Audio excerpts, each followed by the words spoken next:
forget to subscribe my channel Hang Duk Mana Sas. Assalamualaikum, selamat datang lagi ke channel Hang Duk Mana. Mari kita dengar respon Datuk Long Mat tentang isu langkah Dubai dan macam-macam ni. Apa Datuk Long Mat cakap? Gunakan sosma untuk menghentikan kebobrokan mereka yang mahu menjatuhkan kerajaan. Tu saya baca juga dekat masa kini ni, Syamsul Iskandar adukan langkah Dubai ke polis. Okey tuan, mari kita dengar respon daripada Datuk Long Mat. Di akhir ni tengok komen macam biasa. Sudah pun ditangkap dan juga didakwa di mahkamah saudara Azri, Wan Azri ataupun lebih dikenali sebagai Papa Gomok, kerana perbuatan beliau menghasut, mereka cerita kononnya kerajaan ini kerajaan yang pro Israel, sedangkan kita tahu tuan-tuan bahawa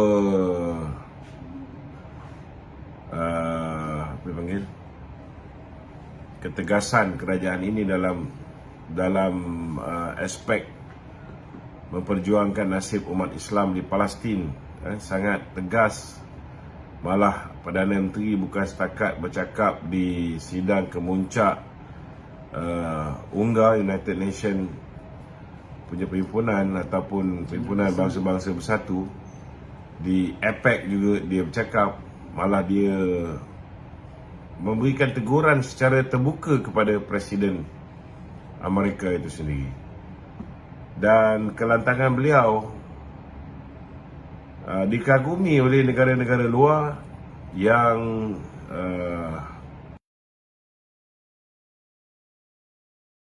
memastikan bahawa negara-negara, sama ada mereka ni pro-Israel ataupun pro-Palestin, bersatu dalam usaha untuk seia sekata memperjuangkan gencatan senjata di Gaza. Namun ada juga bak kata orang tu beruk-beruk mak ayah ni. Walaupun dia berbulu yang mengeluarkan kenyataan yang sangat-sangat melampau lah bagi saya, mengatakan negara ini pro Israel dan sebagainya. Jadi saya merasakan bahawa hari ini bukan setakat isu itu, tetapi dah terlalu melampau tindakan-tindakan yang dilakukan oleh mereka, sehingga kan ramai yang terpengaruh, percaya dengan wujudnya 120 SD lah, 118 SD lah, kerajaan akan bertukar selepas pilihan raya di 6 buah negeri lah, selepas pilihan raya kecil di Dun Pelangai lah, di Dun Simpan Jeram lah, di Pulai lah, di Kemaman lah. Dan hari ini diberikan pula 1 hari bulan, dah lepas dah 1 hari bulan 1. Kemudian dia bagi pula 18 hari bulan. Saya nak beritahu tuan-tuan, ini akan menyebabkan negara kita sebenarnya menjadi dalam keadaan tidak stabil. Itu sebabnya saya hari ini mengeluarkan satu kenyataan. Saya rasa dah tiba masanya SOSMA, kalau dulu zaman Mahathir ni, perbuatan mereka yang mensabotaj ekonomi negara, yang mensabotaj rakyat, kestabilan, keamanan yang kita kecapi sekarang ni, sewajarnya mereka ini dihadapkan ke muka pengadilan. Tetapi kalau nak hadap muka pengadilan, 4 tahun akan datang baru selesai bicara, 5 tahun akan datang baru selesai bicara, maka silap-silap kerajaan yang kukuh 2/3 ni pun boleh jatuh, disebabkan kita ni nak tunjuk terlampau baik. Saya terus terang saya cakap, saya tak berapa setuju bila mana yang Amat Berhormat Perdana Menteri mengatakan bahawa janganlah diambil tindakan pada orang yang menghina, mengkritik beliau. Kalau setakat mengkritik atau berbeza pendapat, tak ada masalah, tidak ada masalah. Tetapi kalau memfitnah berlebihan, kita tahu itu hak Perdana Menteri untuk mengampunkan orang yang memfitnah dia, tak ada masalah. Tetapi harus ditegaskan bahawa rakyat Malaysia juga mempunyai hak untuk terus mengecapi kedamaian, untuk terus mengecapi suasana ekonomi yang semakin hari semakin baik hari ini, dan untuk terus mengecapi keamanan. Dan hak rakyat ini tidak boleh dicabul dengan membenarkan tindakan bebas memfitnah dianggap sebagai kebebasan bersuara. Ini bagi saya satu benda yang betul. Kebebasan media, ya, silakan, tak ada masalah. Tetapi tidak boleh dibenarkan kebebasan memfitnah, kebebasan mensabotaj ekonomi negara, kebebasan mensabotaj keamanan yang hari ini kita kecapi.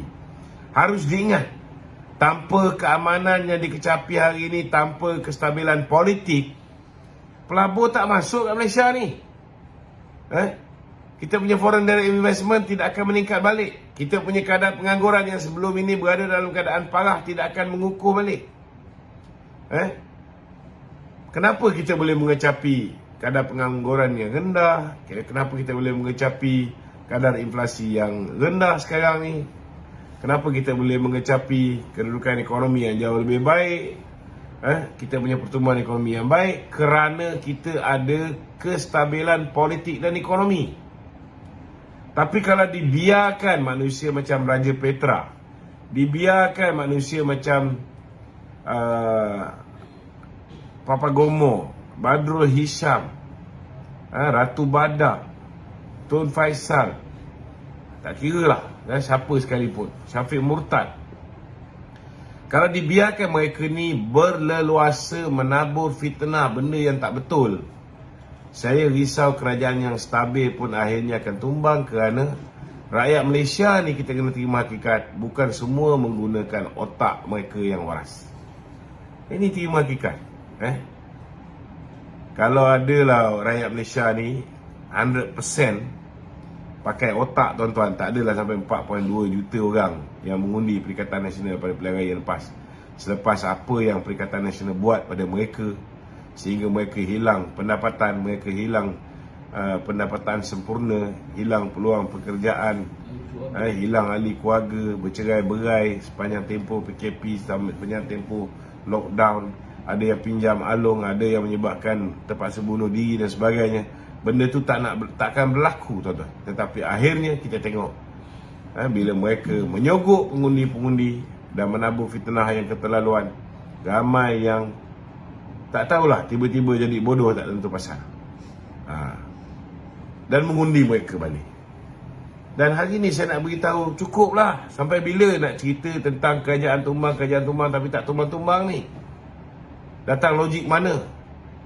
Jadi hari ni kerajaan perlu gunakan SOSMA. Kalau dulu zaman Mahathir, mereka sudah pun menggunakan Akta Keselamatan Dalam Negeri. Saya nak beritahu, saya kena ISA ni bukan sekali, 2 kali. Datuk Seri Anwar pun pernah kena. Apa istimewanya mereka ni yang hari ni melakukan macam-macam langkah. Langkah Dubai lah, langkah sumbang lah, langkah terdesak lah. Takkan kita nak biarkan mereka ni menjahanamkan negara. Kita tahu kerajaan tak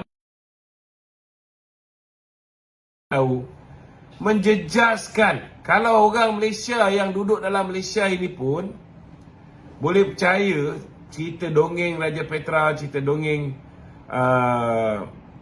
Papagomo ni, maknanya tendensi untuk pelabur-pelabur pun percaya dan lari daripada melabur di Malaysia, elak daripada meletakkan duit dalam negara ni, juga ada. Yang akhirnya menerima padah ialah rakyat Malaysia. Itu sebabnya Perdana Menteri perlu berlaku adil. Beliau boleh ampunkan orang yang memfitnah dia, orang yang kata dia macam-macam, tetapi hak rakyat untuk mengecapi keamanan, kedamaian dan ekonomi yang baik perlu juga dijaga. Jangan sampai kita discriminate majoriti rakyat Malaysia kerana kita beri pengampunan kepada 2-3 puak yang mulut macam puaka ni, tuan-tuan. Ini benda yang bagi saya lah yang saya nak tegaskan pada kerajaan hari ini, yang saya rasa perlu. Hari ini saya ucap tahniah kepada Setiausaha Politik Perdana Menteri yang telah pun mengeluarkan dan telah membuat satu laporan polis bersama dengan rakan-rakan parti politik yang lain berhubung dengan tindakan mereka-mereka yang berusaha untuk melakukan sabotaj dengan menumbangkan kerajaan. Saya sokong sangat tindakan Datuk Seri Samsul Iskandar Momakin, dan saya rasa tindakan yang paling tepat yang sepatutnya diambil oleh pihak berkuasa hari ini ialah gunakan SOSMA itu. Kita hapuskan ISA, kita wujudkan SOSMA yang lebih demokratik. Nak tahan orang kena bawa pergi magistrate. Kalau ISA zaman Mahathir ni saya nak beritahu, tahan dulu.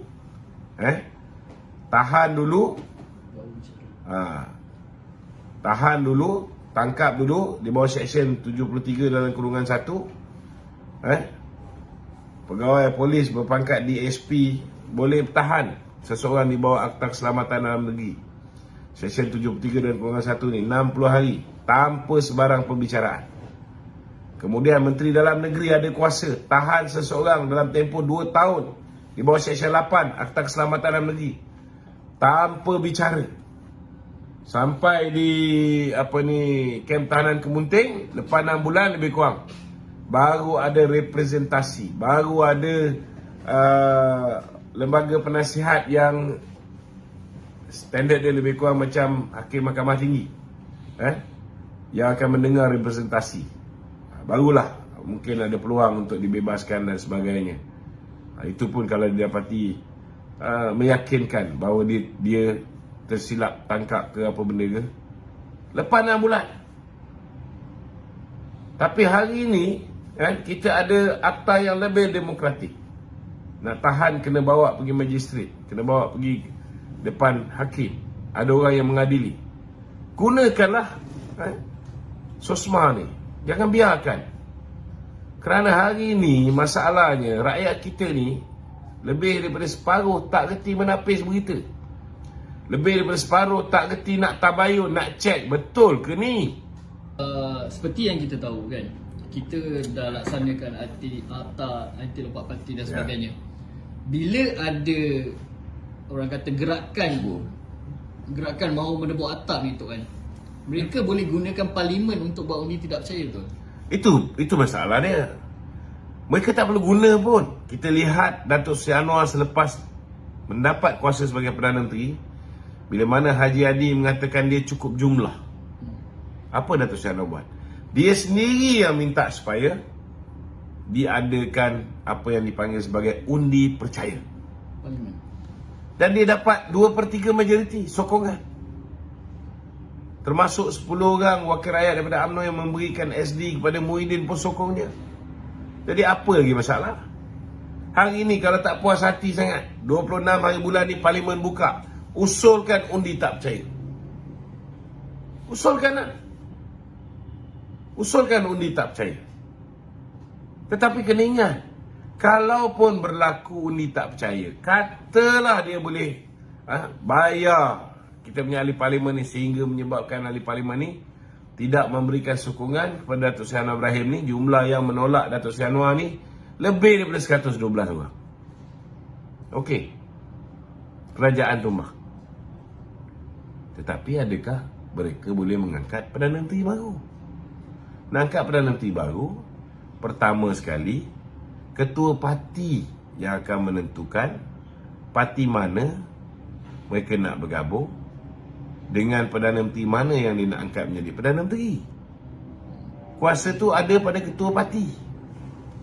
Perikatan Nasional tak mungkin boleh bentuk kerajaan tanpa sokongan daripada UMNO, Barisan Nasional. daripada Barisan Nasional. Persoalan dia, ketua parti kita ialah Datuk Seri Zahid. Engkau 29 orang tak setuju dengan Datuk Seri Zahid. Datuk Seri Zahid seorang je sign setuju untuk kekalkan Datuk Seri Anwar Ibrahim. Maka tak boleh buat apa. pertamanya mereka tak boleh dapat sokongan ketua parti. Sebab kita dah ada akta anti lompat parti. Keputusan parti itu mesti dibuat secara en bloc. Tak boleh. SD individu tak laku. Jangan jadi bodoh dengar apa yang diperkatakan oleh Raja Petra dengan ni Musa Menjanggut ni.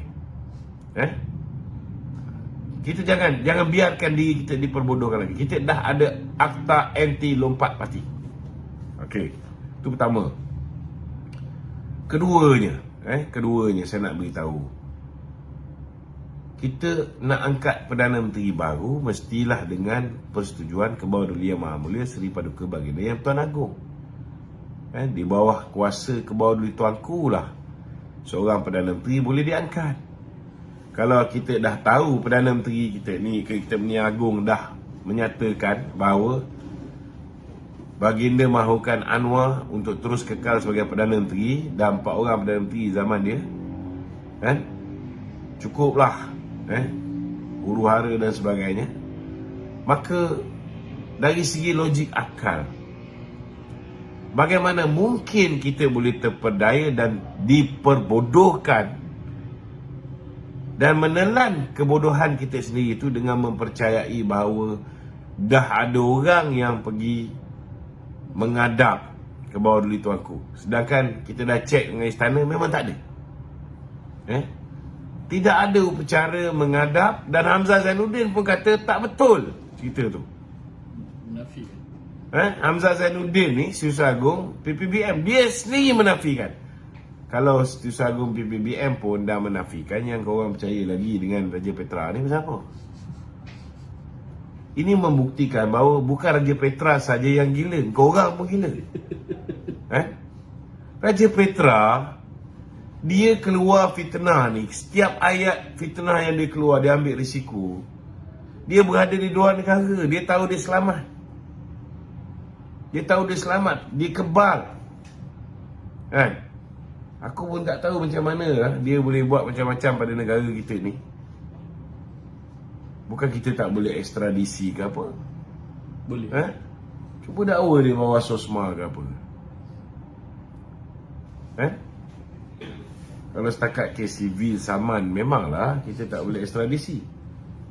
Tetapi kalau dakwa dia di bawah perbuatan jenayah yang dia buat, nobody is above the law lah. Yang di Pertuan Agong dan Sultan-Sultan Raja-Raja Melayu pun boleh dihadapkan di mahkamah khas. Apatah lagi setakat Raja Fitnah. Betul lah. Raja Putar. Ini kena betulkan. Tak boleh, kita tidak boleh biarkan. Angkut dia orang di bawah SOSMA. Kalau akulah, aku tahulah buat macam mana. Geram betul. Okey. Patutnya dia tu, tiba-tiba dia bangun jadi dia berada di Malaysia. Geram betul. Masalahnya, dia menyusahkan orang. Orang duk tanya kita macam-macam. Yang tanya aku ni pun aku geram juga. Masalahnya, kita ada komuniti WhatsApp. Baca. Komuniti WhatsApp tu saya dah sajikan pelbagai bentuk jawapan. Masalahnya bila kita sajikan jawapan dalam komuniti WhatsApp, korang tak baca, korang tak tengok video-video pendek yang kita hasilkan. Kemudian bertanya berulang kali, betul ke ni, betul ke ni? Aku kadang-kadang aku jawab kasar sikit lah, Kalau dah tanya banyak kali, tak faham bahasa. Kita dah cakap tak mungkin berlaku. Janganlah duk percaya. Cukuplah. There must be a time limit for our stupidity. Nak jadi bodoh tu biar berpada-pada. Kalau boleh jangan bodoh sekali pun, Tapi kalau dah sekali-sekala terbodoh tu tak apa, tuan-tuan. Kita ni bukan maksum. Kita ni manusia biasa. Tapi biar berpada-pada. Itu sebab saya cakap, sekarang ni dia orang bagi tarikh 18 hari bulan tukar kerajaan. Tanam dalam hati kita, sahaja aku memasang niat 18/1 ni kerana Allah Ta'ala. Cukuplah aku dengar Raja Petra ke, Papa Gomo ke dan sebagainya. Kalau dah banyak kali kena tipu, korang masih lagi dengar bahalul-bahalul ni, tak tahu nak cakap apa dah. Penat lah tuan-tuan. Kan? Apa masalah korang ni? So, korang punya sel otak ni tak berhubung agaknya. Kan? Yang mana yang faham tu okey. Kan? Yang tak faham ni, kan? Walaun terutama yang berada dalam TikTok ni, terlalu ramai. Terlalu ramai yang macam di antara telinga kiri dan telinga kanan ni kosong. Kita boleh tengok lah masa Boleh tengok. Bila time live ni kita tengok ni, boleh nampak ni. masa mereka kena tangkap dekat kediaman MB macam gitu kan. Cuba kau bayangkan. Rumah MB pun dia pergi ceroboh je. Apa kegila ni dia orang ni. Okey tu. Okay tuan, komen saya setuju lah apa yang Datuk Lokman cakap ni. So semua ni ambil lah. Kau nak tunggu bicara ni, cakap lambat ni 3-4 tahun baru settle ni. Dia orang ni setiap hari lepas satu tarikh keluar macam-macam tarikh lah. Nak tukar kerajaan ni. Kalau dia biar kat dia orang ni, lepas ni yang terkini 18 bulan pula. Kalau biar ni hujung bulan ni pula, pening kan duk layan dia orang ni hari-hari ni. So kita harap kerajaan ambil tindakan yang tegas lah. Kita tuan, mari terus menyokong kerajaan Puan dan Datuk Ibrahim. Assalamualaikum.